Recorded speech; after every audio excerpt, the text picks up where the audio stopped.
I'm gonna go ahead and keep it a buck and say that I am a weak man when it comes to Elizabeth Olsen.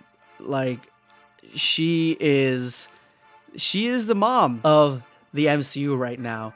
And with that being said, Multiverse of Madness is fucking amazing. It is a 9 out of 10. Do I think it's better than Spider-Man No Way Home? No, but it's not far off. It's in the same wavelength, and because Spider-Man had every other Spider-Man in it, something that I've always wanted to see, and it really hit a lot of nostalgia buttons, that's the reason that it gets the edge. But in terms of storytelling and visuals, I think the visuals on Multiverse are better.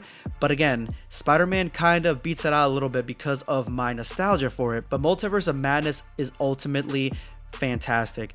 It is a story that has so much going for it in terms of visual fidelity, on horror, on just everything that has built up to this point for Wanda specifically, that it's just a masterclass in storytelling when it comes to the MCU. It's in its own category. There's nothing really like the Multiverse of Madness out there. There really is not.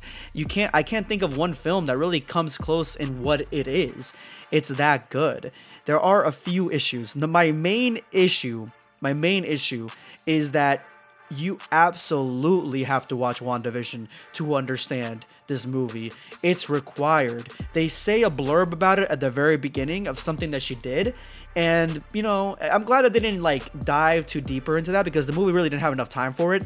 But yeah, you have to watch WandaVision. Now we're at the deep cuts of the MCU, where you have to watch some of these TV shows to understand the movies, and this one is probably the biggest example that is what you have to do. You have to watch that show to get the movie. The second thing is there's a new character called America Chavez. One of the things I like the most about her is that she's barely explained at all. Like, why does she have this power? What her universe is like? You get like a small visualization of what her past is momentarily and what led her down this path where she's at now. But besides that, you don't really get much. That's kind of what I like.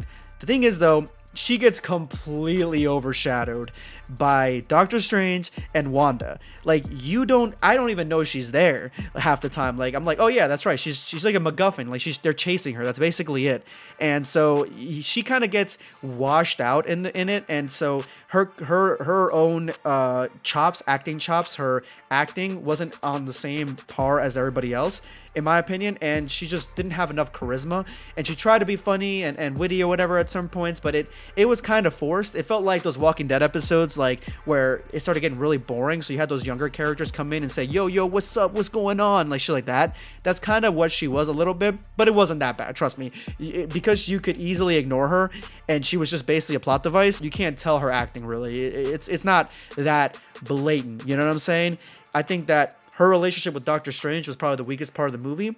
The relationship Doctor Strange had with Wanda, now that was the sauce. That was where the movie was firing on all cylinders. Wanda is the Thanos of this movie. She absolutely is. This is the best she's ever been. Now, I don't know if she's gone 100%. Hopefully she's not.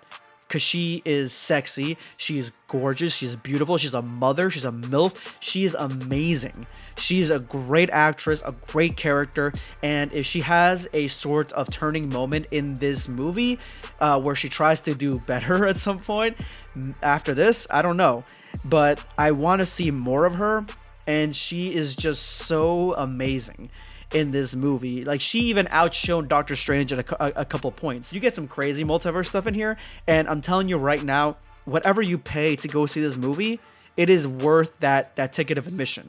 And whoever is dogging this movie because they think it's cool and edgy or whatever, it's a dog, oh my god, this movie's not, it sucks, it's not as good, it could be better, whatever the case is. You know those people, right? You know those people that they think it's cool to be like, I don't like this shit, right? And everyone else likes it. Because everyone else likes it, they don't like it automatically. Yeah. Ignore them.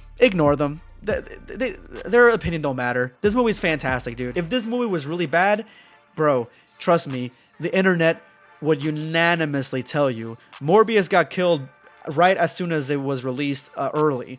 It got murdered to the point where people didn't want to go watch it. So, yeah, people would know. People would say something. This movie was great. It was fantastic. It was a horror film. It's not for kids. Don't make the mistake like I did. Don't bring your children thinking this is a kids movie. It's not. It's not. It probably for teens, but not for smaller than that. Because it's like a lot of horror shit happens in this movie, but it is fucking amazing. Go watch it.